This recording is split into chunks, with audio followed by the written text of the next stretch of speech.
এই জন্য আমি যুবকদেরকে খুব বলি যে তুমি আল্লাহ রসুলের একটা স্টাইল ধরে রাখো।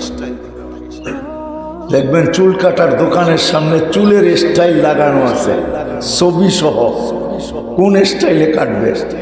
যুবক যদি মনে করে যে আজকের থেকে মৌত পর্যন্ত আমার চুল মুহাম্মদুর রাসূলুল্লাহ স্টাইলে হবে, আমার বিশ্বাস এক স্টাইল তোমাকে জান্নাতে নেবে। এক স্টাইল জান্নাতে নেবে। একটা স্টাইল যদি কেউ ধরে রাখে আল্লাহ রাসূলের, একটা স্টাইল জান্নাতে নেবে।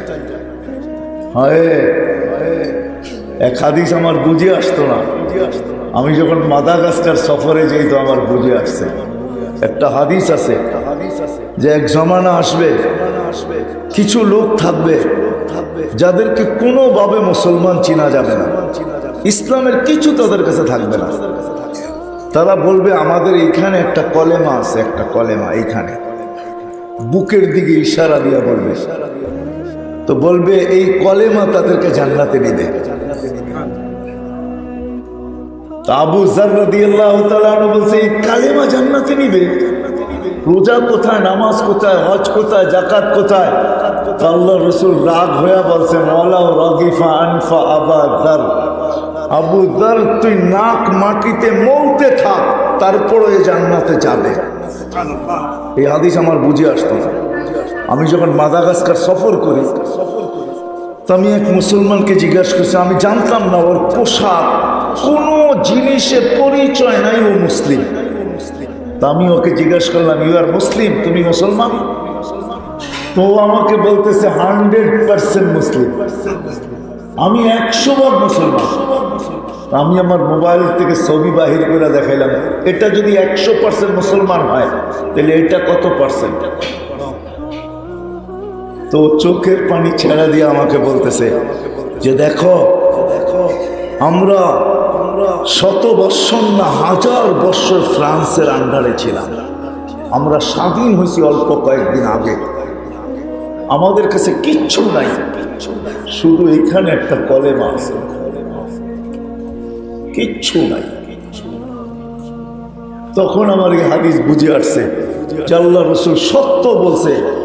1000 বৎসরের মতো ফ্রান্স শাসন করছে মাদাগাস্কারকে, যেটা মদিনাতুল আসকার ছিল। তাবে সাহাবাদের জামানায় তার পাশের দেশ মুসলমান হয়ে গেছে, কমরু আইল্যান্ড, যেখানে ওসমান ইবনে আফফান রাদিয়াল্লাহু তাআলার ছেলে আছে মুহাম্মদ ইবনে ওসমান ইবনে আফফান, ওই কবর আমি দেখছি।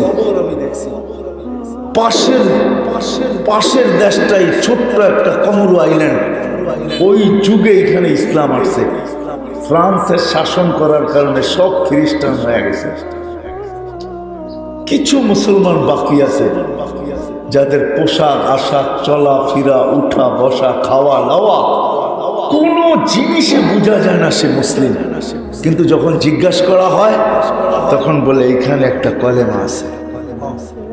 তখন আমি তার পিঠে হাত দিতে বাধ্য হয়েছি, কাঁধে হাত দিয়া বলছি সাদাকা রাসূলুল্লাহ, আল্লাহ রাসূল সত্য বলছে, এই কলেমা তোকে জান্নাতে নিয়ে যাবে। আল্লাহ রাসূলের এক আদর্শ জান্নাতে নিয়ে আসবে। এই জন্য আসেন ছোট্ট জীবনটা আমলের জন্য, সবকিছুকে আমল বানানোর জন্য মুহাম্মদুর রাসূলুল্লাহ সাল্লাল্লাহু আলাইহি ওয়াসাল্লাম। আর আমলের মাঝে চিরদিনের সফলতা আমরা অর্জন করতে পারব। আর না হইলে এই দুনিয়ার যে আকাঙ্ক্ষা যে আমি সফল হইতে চাই, 60-70 বৎসর হইতে পারি যে আমি 60-70 বৎসর শুধু সফল হব, তারপরে কিন্তু চির সফলতা আমাদেরকে দেখতে হবে, অসফলতা দেখতে হবে, যেটাকে কোরআনের ভাষায় বলে সাকাওয়াত। সফলতাকে কোরআনের ভাষায় বলে সাআদাত। এরকম সফলতা হায় হায় হায় হায়। আমি এক ঝলক দেখাইছিলাম যে ফেরেশতা নামতে দেখবে, যখন রু বাহির করবে তো বইলা বাহির করবে ইলা রাউহি ওয়া রাইহান, চলো শান্তির জগতের দিকে চলো, ইলা রাব্বিন গায়রি গাজমান, চলো রব তোমার উপরে নারাজ। কবরে যখন রাখবে তো সফলতার ছাপ আল্লাহ দেখাবে। কেমন সফলতা? বলবে ফাফরিসু ফিরাশাম মিনাল জান্নাহ, জান্নাতের বিছনা বিছাও। কবর বলবে, জালালউদ্দিন সুয়ুতী রহমতুল্লাহ আলাইহি লেখেন, কবর বলবে, লুবাবুল হাদিস আলা কাউলিল হাসিস এই কিতাবে আছে। কবর তার কানে বলবে, ইদান উহাব্বিলু লাকা বাতনি খাদরা, আমি অপেক্ষায় ছিলাম তুই আমার পেটে কবে আসবি, এখন আসছিস, তুই দেখবি আমার পেট কিরকম সবুজ আর শ্যামল। ইদান উহাব্বিলু লাকা বাতনি খাদরা, আমার পেটকে আমি তোর জন্য সবুজ শ্যামল করব। ওয়ায়ুহাব্বিল জিসমাকা নূরা, তোর শরীর নুরানি হবে, নুরানি, আলো আর আলো, আলো আর আলো। ইয়াসআদ রূহুকা ইলাল্লাহ, তোর রূহ আল্লাহর সান্নিধ্যে চলে যাবে। আল্লাহ বলবে ফাফরিসু ফিরাশাম মিনাল জান্নাহ ওয়াসিউ মুনতাহা নাযরিহি, যত দূর দৃষ্টি যায় প্রশস্ত করো। আরসিলু রিহাম বারিদান মুতাহা আফতাহু লাহু ৭০ বাবান ইলাল জান্নাহ, জান্নাতের দিকে ৭০টা গেট খুলে দাও।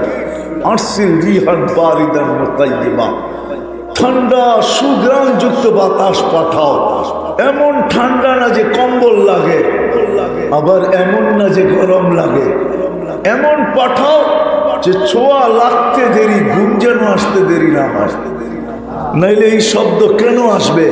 নামকা নাওমাতিল আরুস, নতুন দুলার মতো ঘুমাও। প্রথম রাত্রে যারা বিয়ে শাদী করছে, বুড়ারা তো করেই নেই মনে হয়, এরা তো বুঝবেই না, ঠিক না? ঠিক কোন বুঝবেন আপনারা? প্রথম রাত্রে তো দুজনেই ঘুমায় না, ঠিক না? শেষ রাত্রে ঘুম শুরু হয়, ঠিক না? ঠিক কোন? তো ৯টা ১০টার দিকে দাদি নানি আইসা ধাক্কায় উঠায়, উঠ আর কত নাস্তা খাবি না? আল্লাহ আমাদেরকে এরকমই ঘুম পড়ায় দিবে। কিয়ামতের দিন সকালে আয়া ফেরেশতা উঠাবে, কুমিয়া ওয়ালি আল্লাহ, ওঠ আল্লাহর ওলি। চোখ ডলতে ডলতে উঠবে আর বলবে কাঁচা ঘুম, কাঁচা ঘুম। তো ফেরেশতারা বলবে ৩০,০০০, এখনো কাঁচা, পাকবে কবে? ৩০,০০০ বছর ঘুমায় ফেলছে, এখনো কাঁচা।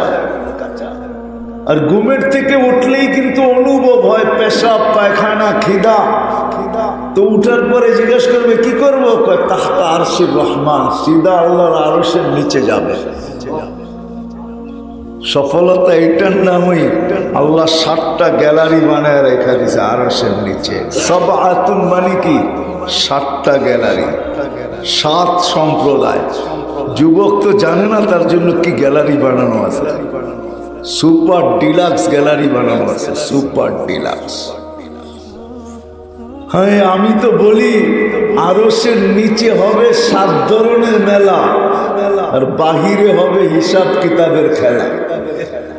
আরশের নিচে ৭ ধরনের মেলা বসবে। যুবকদের মেলা ভিন্ন, মসজিদে দিল লাগানো আলাদের মেলা ভিন্ন, অমুকের মেলা ভিন্ন, তমুকের মেলা ভিন্ন। এক রেওয়ায়েতে আমি পাইছি, সহি জয়ীফ এটা না, যে গরমের দিনে যারা রোজা থাইকা দিল শুকায়া ফেলে, কিয়ামতের দিন আল্লাহ তাদেরকে ইফতারি করাবে। ইফতারি আল্লাহ জানে ওই পেঁয়াজুতে স্বাদ কিরকম হবে, ওই বেগুনির মজা কিরকম হবে, ওই বুট আর মুড়ি ভর্তা আল্লাহ জানে কিরকম হবে। কি এটি দিয়ে খাওয়াবে? আল্লাহ যেমন আইটেম এমনই হবে, ঠিক না? কি বলেন? আল্লাহ যেমন। আমি তো চিন্তা করি আমাদের বাংলা একটা প্রবাদ বাক্য আছে, হাতের যশ। হাতের আছে না নাই আপনাদের দেশে? কিছু মা বোনদের আছে হাতে যশ। খানা যেমনই পাক করুক মজা হয়, ঠিক না?